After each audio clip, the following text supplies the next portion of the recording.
All I saw was a clip of Mehdi Hasan grilling him for not actually being a professor.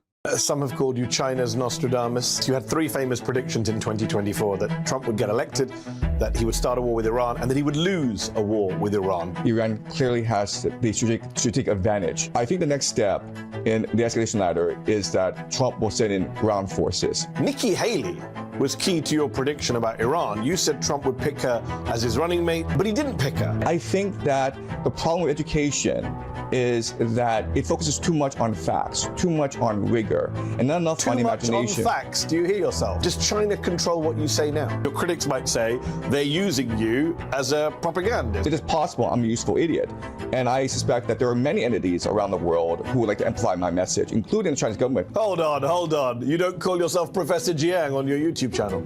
I do now, but when I first started out, if you go way back to my early lectures... It doesn't matter when you first started out. You do call yourself Professor Jiang and you're not the comments on the Mehdi Jiang video are crazy. Yeah, I keep seeing people say that. Is that true? Oh yeah, I guess so. Professor Jiang didn't even flinch. That was a tough interview. He did great. Professor Jiang actually handled the interview pretty well. Internet has accepted him as professor. That shall be his title. But there aren't a whole bunch of dislikes? I don't know. Professor, what is your big prediction now for 2026? We'll see what happens. We can test it out at the end of the year.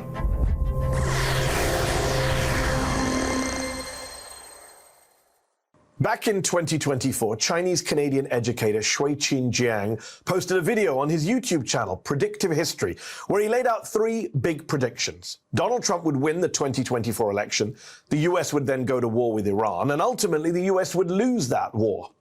Since then, the self-styled professor who says he uses game theory to analyze the past and predict future geopolitical events has become an internet sensation and has even been dubbed China's Nostradamus.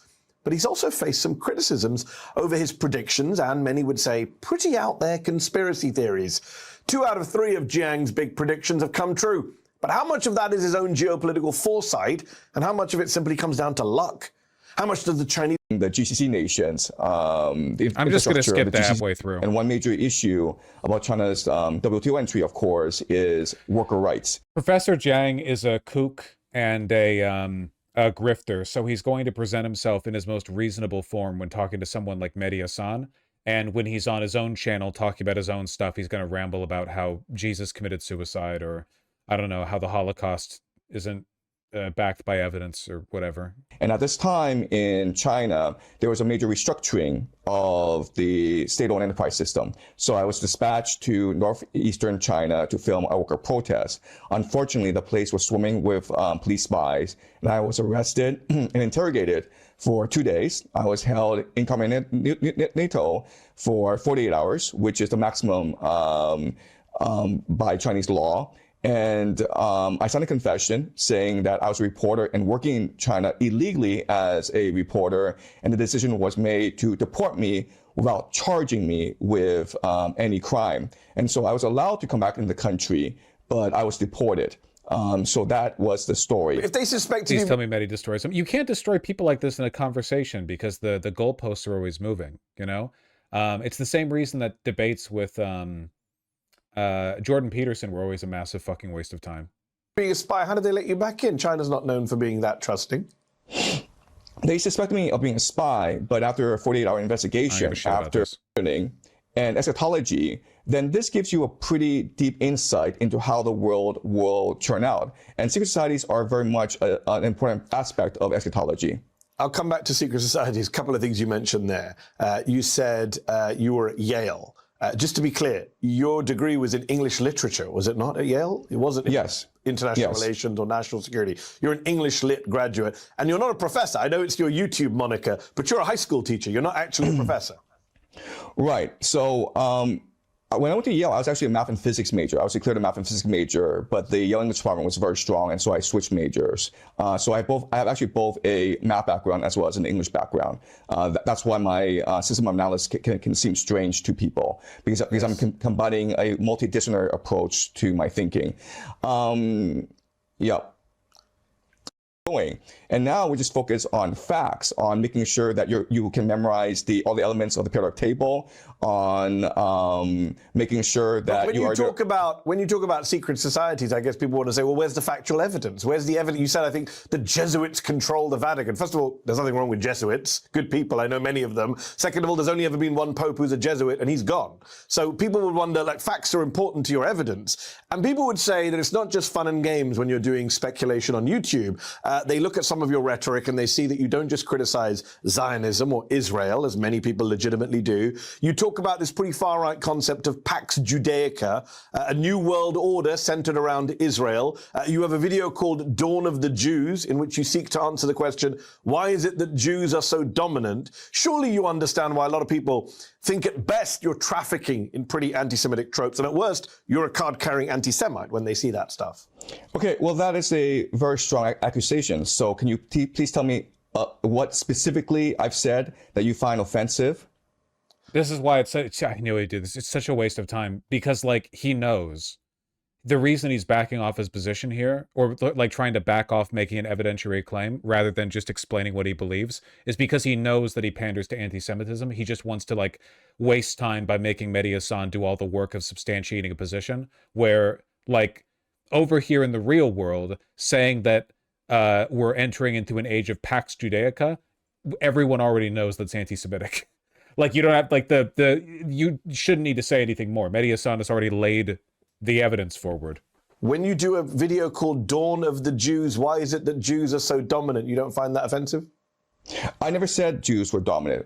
What I said in my lecture was that the Jewish identity was created by the Persian Empire in order to better control the Levant. And if you read the Bible, that's exactly what you can derive from it. If you go to my lecture, Dawn of the Jews, you will see that I use the Bible as my primary source, and then I analyze what the Bible is saying. The problem is that most people don't read the Bible. But by the way, that's not true. Really?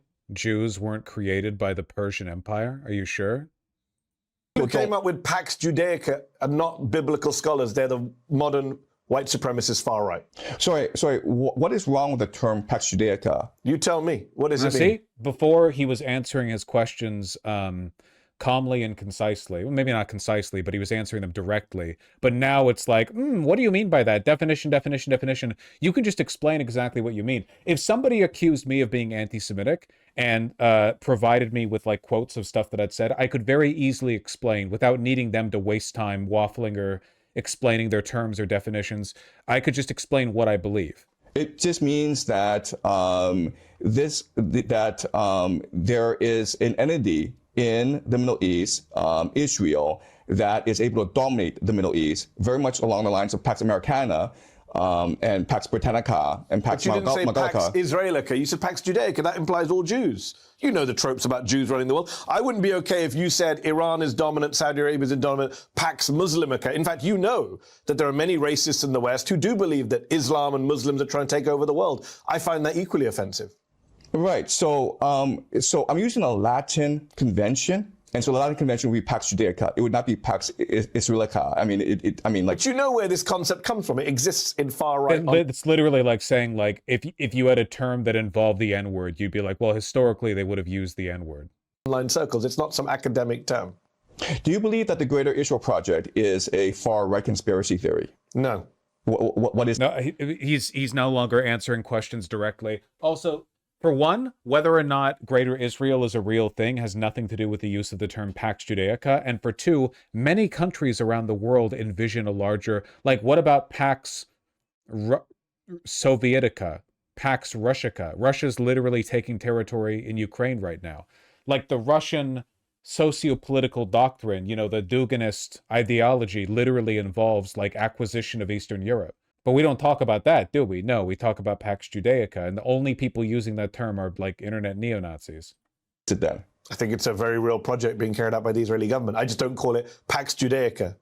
Right, okay. So the difference between the Greater Israel Project and Pax Judaaica is this.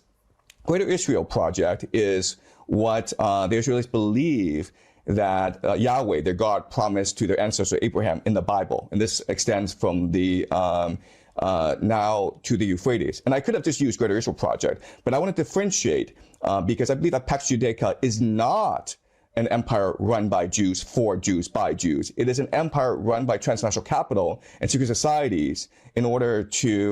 So by international capital, he means Jews. Why would you call it Pax Judeaica otherwise? He just thinks that Jews are the secret societies and the money. To create an AI surveillance state throughout the Middle East. And if you this actually is, listen... just to be clear, and this is speculative analysis. This is not based on facts, as you say.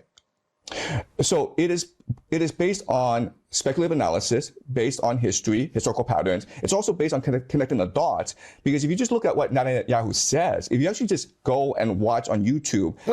Notice how he completely evaded the point here. Why the fuck does that mean you'd call it Pax Judeaica? How would... Okay, so you want to make the point that the Greater Israel Project is the product of like international capital, and to an extent there's an element of truth there. Why does that make it right to call it Pax Judeaica? If anything, that's an argument against calling it Pax Judeaica. If it's international capital, then now the majority of the people involved in this Greater Israel Project are non-Jewish. At least if you say Greater Israel, you're referring to a population that demographically is majority Jewish. So calling that Pax Judeaica makes more sense than calling it Pax Judeaica if you're referring to an international conspiracy. The average Zionist is non-Jewish. They're evangelical. Netanyahu says, we're in agreement on how bad Netanyahu is, how expansionist is. I'm talking about the language you use, the milieu you're in. Let me ask you this before we wrap up. What are your own politics? Where do you place yourself on the political spectrum? I believe I've always been on the left. So I believe that wealth redistribution is very important. I believe in freedom of speech. I am anti-war. I'm anti-empire. I believe in individual autonomy.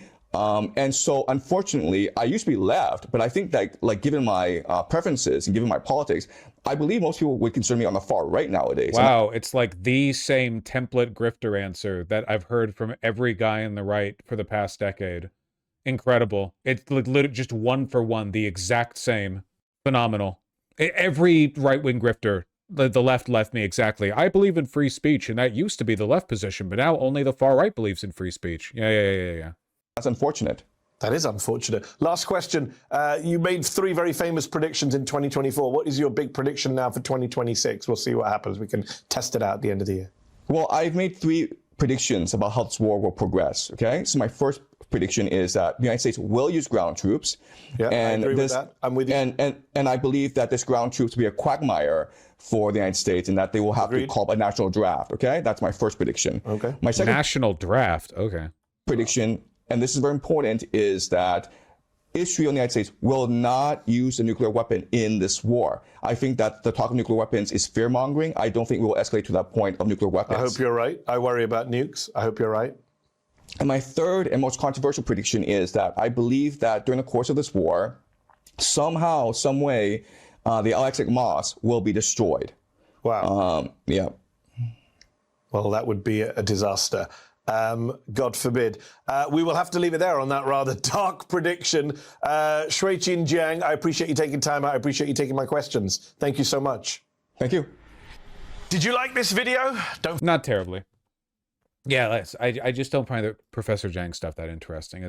It's just, to me, it's the same manufactured, cultivated grifter language that I've seen in so many other people. Jordan Peterson, Stefan Molyneux, like there's so many like versions of this guy. I guarantee you that in a year, nobody's going to be talking about him. These people only hit the height for as long as they're able to maintain that like buffer of plausible deniability. But after a point, they fail too many predictions. They make too many mistakes. They get too crazy, and then people stop caring. Same for all the rest of them. Same for Dave Rubin. Same for Lauren Southern. Same for Milo Yiannopoulos. Same for Stefan Molyneux. Same for Jordan Peterson. It's always like that. It's always the same. Very boring. What about Candace Owens? Candace Owens successfully rebranded herself. But keep in mind, like, the Candace Owens of today basically only exists in contrast to her work for the Daily Wire. Like, she very intelligently rebounded. But she went from being, like, her job was the token, the black Republican, you know, Democratic plantation. But once that started to die down, you know, she successfully pivoted and turned her career into, like, hardline anti-Semitic conspiracy theorist. I worked at Daily Wire. I lived under the oppressive heel of the Jew, so on and so forth. Charlie Kirk. She was able to rebrand herself, you know?